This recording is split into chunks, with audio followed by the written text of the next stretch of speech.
This is the Five Stars podcast. Let me talk to you. Hi.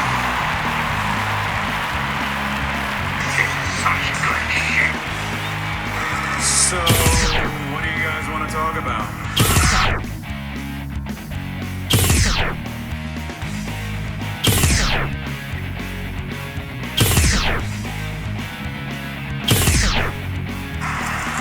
Tell me when I'm telling lies.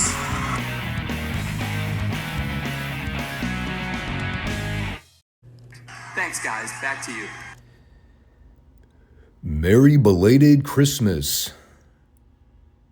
And Happy New Year to everyone out there watching.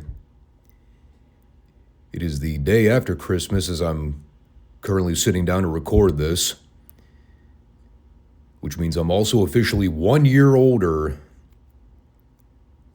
Woke up this morning and saw the gray hairs in my beard and said, "Yep, it's officially all downhill from here."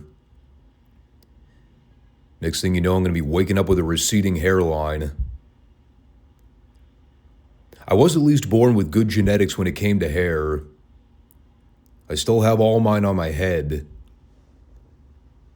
Can't say the same for a lot of 30-something-year-old men out there. I think it also helps being single. I read somewhere on the internet that balding can also come as a result of unwarranted stress and anxiety. Lord knows most women cause a lot of that in men's lives. It's probably why they go bald earlier than normal. But I'm healthy, I'm calm, cool. I got a roof over my head. I got all the things I need in life to be satisfied. Well, most things. I won't say my life is 100% perfect. Nobody's life is. It is the final installment of the FSWR show for the year of 2025. And whereas in previous years I used to do the year in review specials and reflect back on the modern wrestling happenings, this one's going to be a little different because, well, as you all know, I stopped watching modern wrestling earlier this year. The last WWE special I reviewed on this channel, I believe, was SummerSlam. And it didn't take long afterward for me to finally throw my hands up and say, yeah, I've about tapped out with the WWE product, man. I tapped out like John Cena did to Gunther in his retirement match. A little big old goofy smile on my face.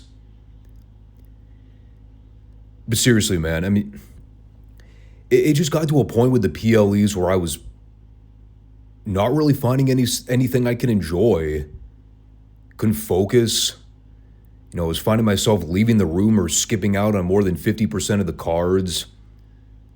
Most of the storylines or feuds were programs that I just genuinely didn't give a rat's tail about. And I'm not alone.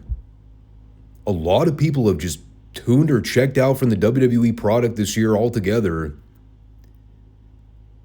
It's been a really rough 12 months for this company in terms of the on-screen product, the booking, company morale. Things are very bleak. And there have been no signs or indications that things are going to turn around for 2026. Quite the contrary, in fact. To say nothing of the completely botched John Cena retirement tour.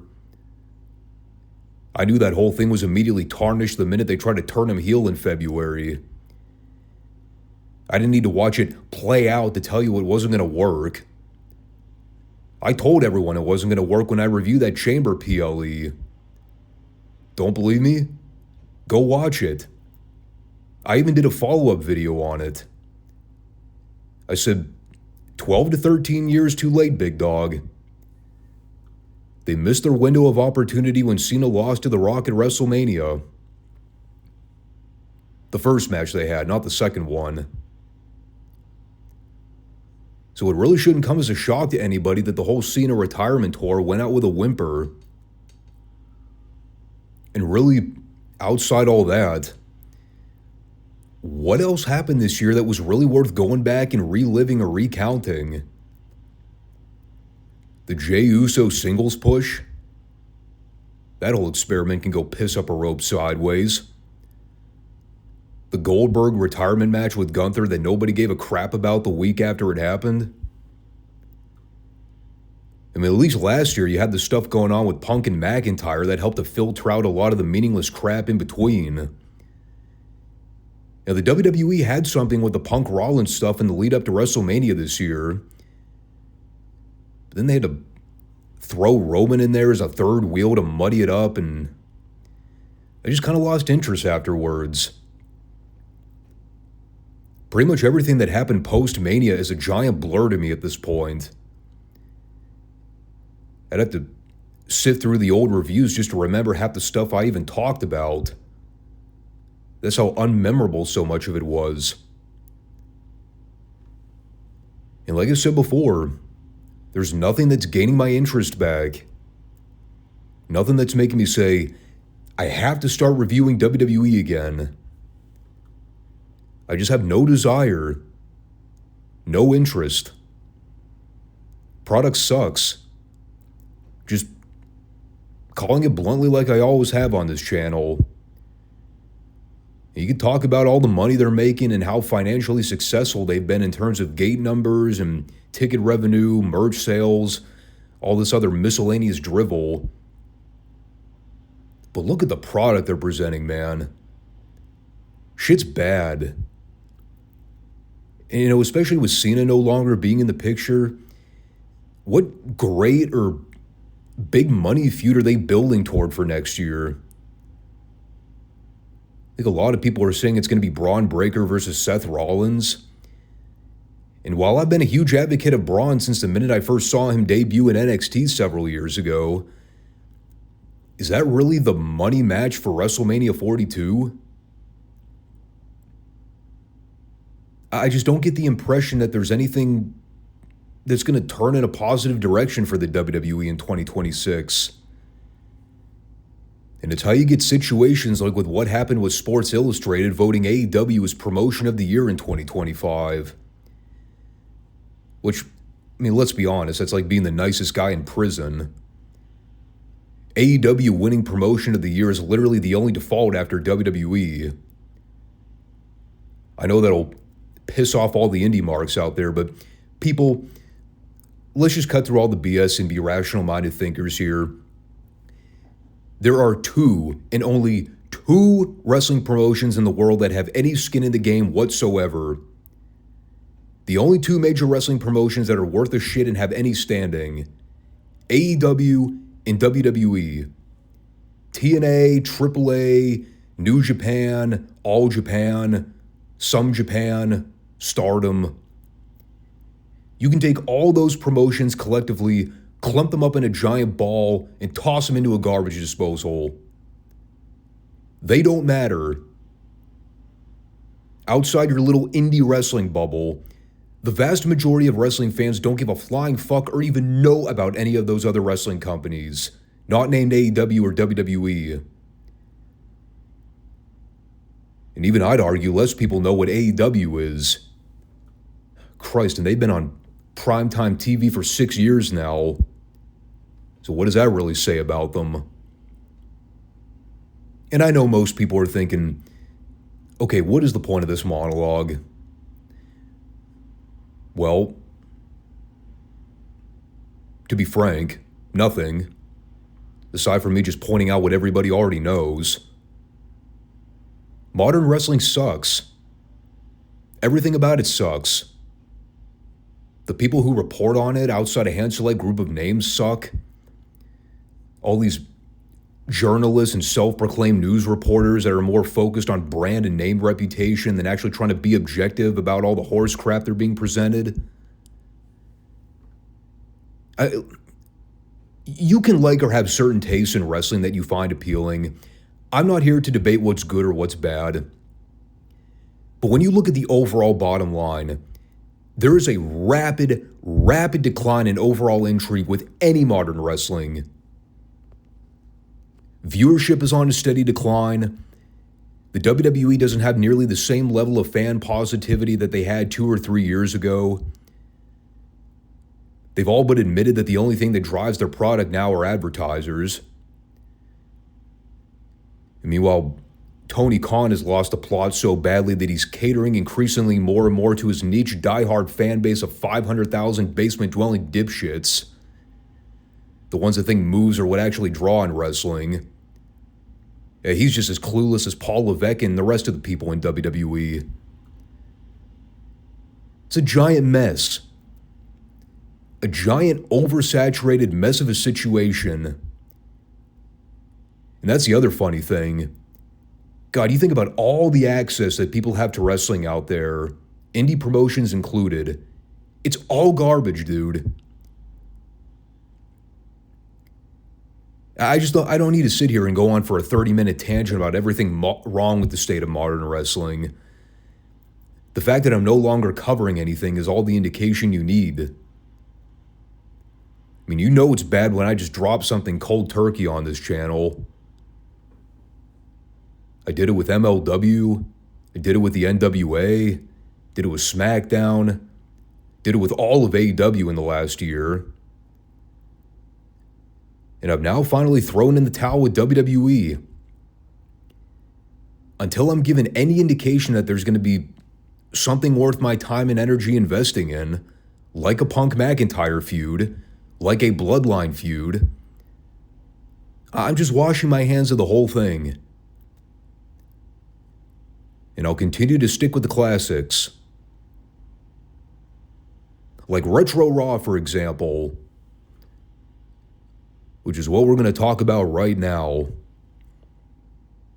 Folks, make sure you subscribe if you have not already.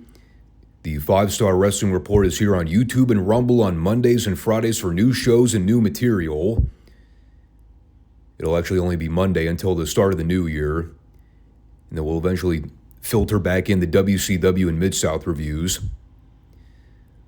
A lot of fun to look forward to in the coming year. And I'm hopeful that you'll all take the journey with me as we get set to uncover a brand new tape library, which will not be available on Peacock. But we found the loophole. It's called YouTube. First, we need to put the finishing touches on the WWF in 1996. So let's get that train wreck rolling. I will at least say this when it comes to Raw during the Christmas holiday season in 96. Glad to know we were still in a period before the company got all artsy-fartsy with dressing up the stage in Christmas garb. There were no Miracle on 34th Street fight matches. Although I'm sure Russo would have gotten a Woody at the thought again to book something like that. This is the same numbnut that came up with the idea to hang a barbed wire Christmas tree over the ring in TNA. So I don't put anything past Vinny Rue. It is the final episode of 1996, though, which I guess we can be thankful for. In terms of booking, wasn't the worst year the WWF had. Financially, it was pretty dim. I'd have to go back and double check to confirm the numbers here because I've seen the financial comparisons between the years 95 and 96. I'm pretty sure the WWF had a worse fiscal year in 95. But then I've also seen numbers to back up the notion that 96 was worse.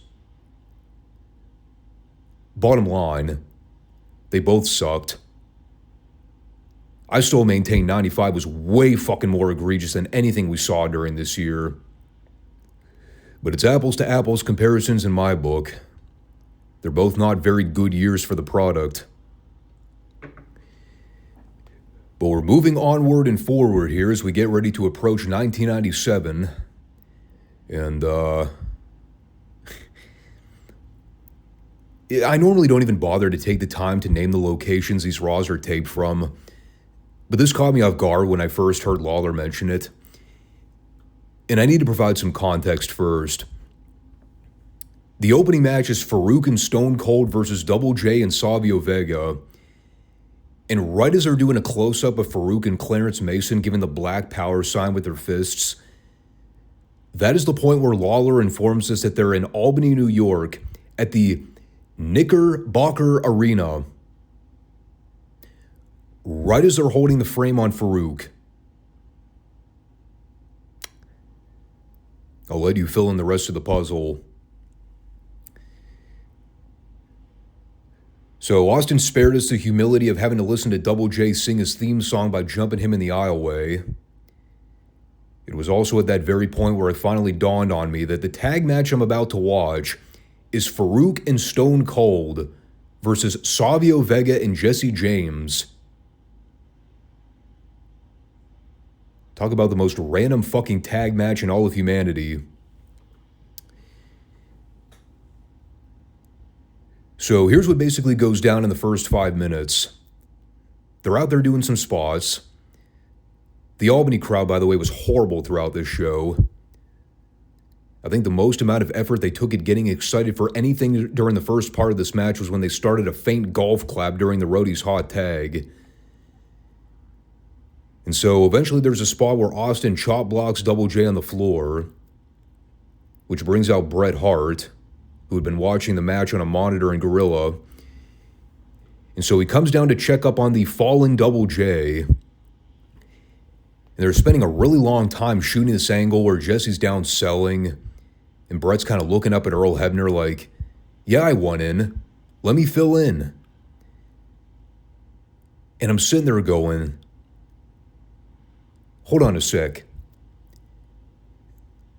That was your brilliant idea for an injury angle to write Double J out of this match so Bret could get involved? A chop block to the back of Double J's knee? That's all it took. He couldn't get up from that?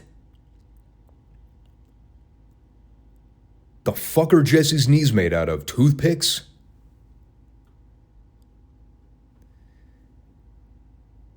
So yeah, Double J gets taken out of the match via standard clip to the back of the knee. He is unable to continue. And they come back from break where Bret's on the apron in street clothes.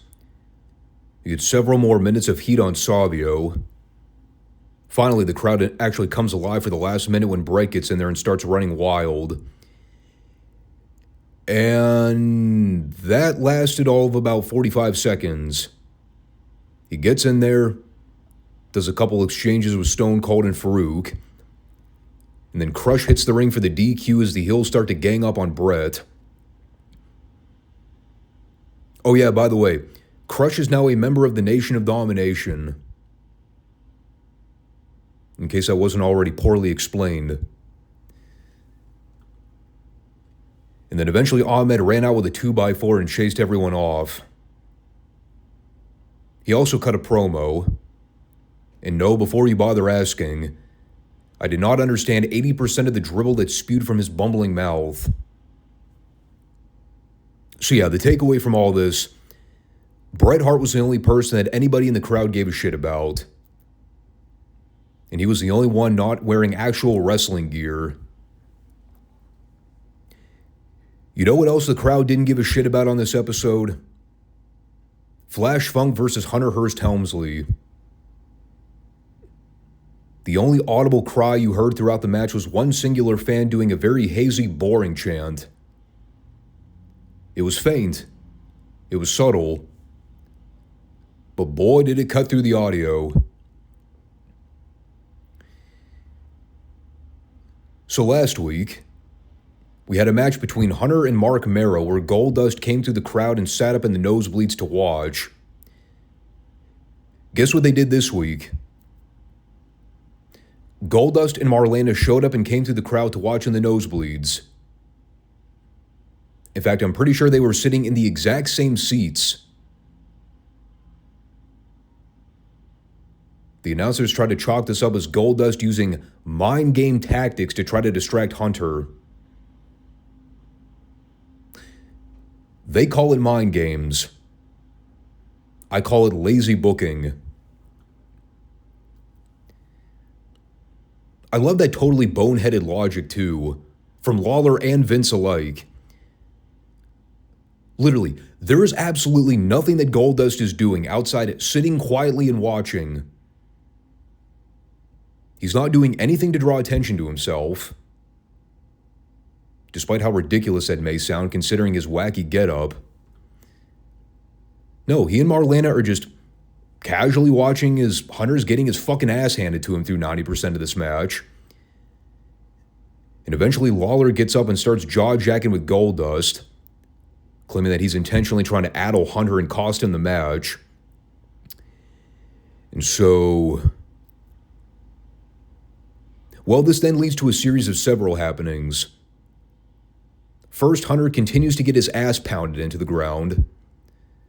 Second, the referee decides that it's more important to try to stop Lawler from going after Goldust in the crowd, rather than continue to officiate the fucking match he was assigned to call. But of course they need to do that so Hunter can hit Flash over the head with the IC belt and steal the pin. And, well, again, keep in mind, the match being promoted for the Royal Rumble pay-per-view is Goldust versus Triple H for the belt. After seeing what they did here, did anyone else get the impression that was a feud being plugged? Because I sure as hell didn't. Also, and not to get hung up on trivial details, but I think it's a valid question. Did we really need to see Flash Funk beat up Hunter post-match and hit him with a 450 splash? Was that part absolutely necessary? You already spent the entire match beating Hunter into powder and making him look like the world's biggest schmuck. You still had to leave him laying flat on his back at the end of the segment. I'm just saying. And so that brought us to the big segment they were teasing for this show.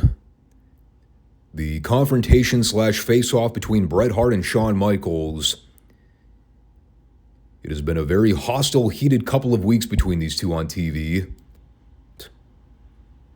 Probably the understatement of the decade, especially in hindsight.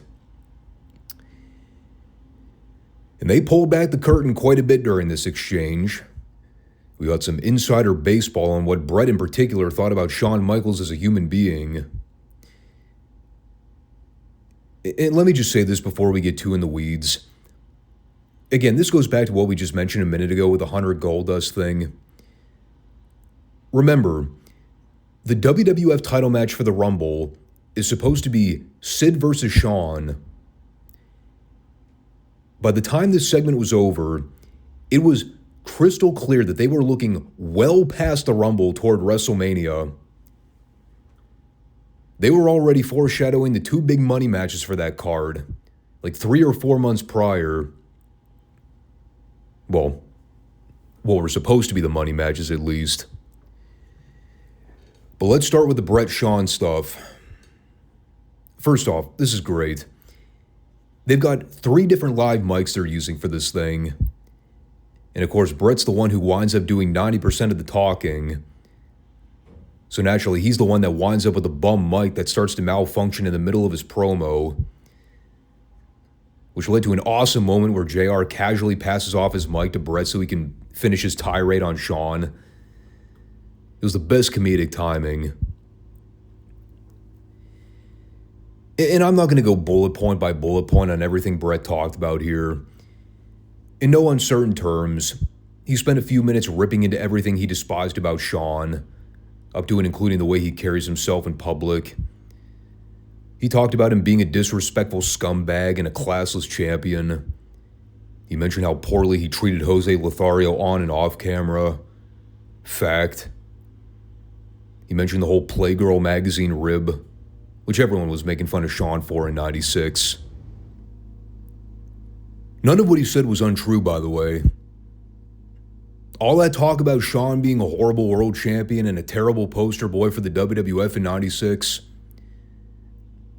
All true. All fucking true. Every God-blessed word of it. And so eventually Shawn gets the chance to fire back a little bit and get some things off his chest, which he really didn't get to say a whole lot before Sid came out and got in both their faces. And this is important to mention because it plays into the theme of guys that were truly over during this time frame. I know I keep harping on it. The crowd by and large sucked throughout the majority of the show and gave very little in terms of the way of fucks. With two exceptions. They popped for Bret, and they popped for Sid. When Sid got on the stick and started cutting his promo, they got into it. Because the people love Sid. Even in Albany, New York, at the Humperdinger Arena, or whatever the fucking venue was called. And so, on the topic of them foreshadowing WrestleMania plans well in advance, Sid shows up and talks about how he's already beaten both Shawn and Bret. What he wants is real competition. And so that leads to the arena blackout and the Undertaker's gong signaling. And right as Taker starts making his way toward the ring to confront Sid, Vader comes out and jumps him in the aisleway for some reason. And, well, those two eventually fight off to the back, and we get a very fleeting brawl sequence between Shawn and Sid, where Shawn crotches Bret in the ropes and then does a big dive out to the floor. And by the time the segment was over, poor Bret was the only one looking like the spare prick at the wedding, having to sell his balls while Shawn and Sid are out there having a pull apart. It was a very chaotic segment. A lot of stuff happening here. Keep in mind, too, the setup for all this was Shawn and Bret are going to have a promo battle. That was what they advertised. And it wound up turning into a huge brawl. Not that I'm complaining. It beats having to watch what they do today in WWE, where it's just mindless NPCs talking back and forth for 20 plus minutes in the most boring one-dimensional delivery. I mean, guaranteed, if WWE did this exact same segment in 2026 with the exact same people, you literally would get nothing but Shawn and Bret talking at each other for 20 minutes. And it would grow increasingly more tedious the longer it went. Oh, and trust me, when it came to promo face-offs between Bret and Shawn, this barely even scratched the surface of some of the crazy shit we were about to hear between them in the coming year. Things weren't totally off the rails yet, but that was soon to come. And so that left us with Jerry Lawler versus Goldust with about 5 minutes of remaining airtime left. And this went about as you'd expect. Hunter was on commentary, so you immediately knew the match wasn't going to have a clean finish. It goes about 2 minutes. Hunter eventually gets up from the desk and goes over to grab Marlena to pick her up and carry her to the back. And as he's walking with her up the aisleway, we see... Well, we were told that it's Mark Marrow. From the perspective we saw, he looked about as identifiable as a polar bear in a snowstorm. So that leads to Goldust leaving the ring to try to save Marlena. And this part had me laughing, purely because of Vince's delivery. He's calling all this in his usual Vince McMahon overselling demeanor. And at the exact moment that Hunter throws Marlena into Marrow's arms and Goldust accidentally tackles them both to the ground, you hear Vince immediately change tone and go, "Oh my." It was like two different voice actors in a split moment. Hunter throws Marlena and Marrow. Here comes Goldust to make the save. He's going to get his hands on Hunter. Oh my.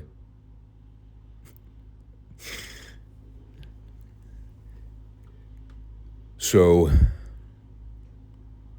well, it gets better and more wacky as Marlene is laying there on the ground, deceased and unmoving. The boys are just casually having a brawl around her carcass, about 15 feet away from her. No concern as to whether or not she might get trampled. They're just going to keep fighting. And of course, through all the fucking pandemonium we're witnessing with Hunter and Mero and Goldust, bodies flying all over the place, Marlene is laying there motionless in a heap, Vince had to make sure everybody knew that Lawler still won the match by countout. Because that fucking mattered. Whatever. It was quirky. It was also kind of weird booking logic for the WWF around this time. To immediately follow a mass chaotic brawl segment with what basically panned out to be another mass chaotic brawl segment.